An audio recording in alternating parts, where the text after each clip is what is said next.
I am not opening any debate. I'm giving Honorable Millie because she was the owner of the point of order. After she finishes, we go to the next order. Rosary Martin. Thank you, Mr. Speaker. Mr. Speaker, actually in compliance with Standing Order number 87-2, Mr. Speaker, in compliance with Standing Order number 87-2,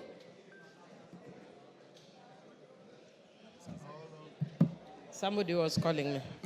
Yes, I just wanted to indicate that in compliance with Standing Order number 87-2, I am actually not going to raise any issues regarding... May I have my standing orders? Go on now. Thank you.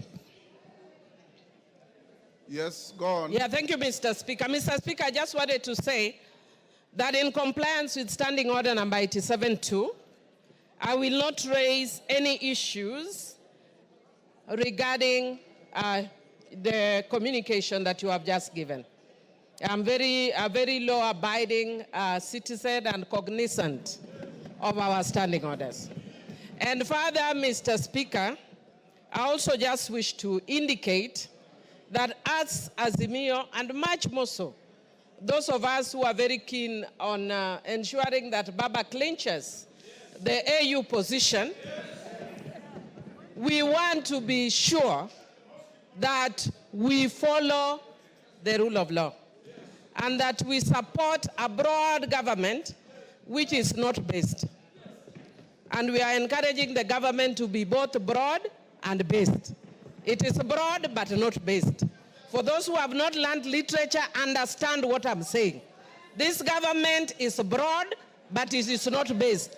So don't call us to be in a broad-based government. It has to be broad-based government.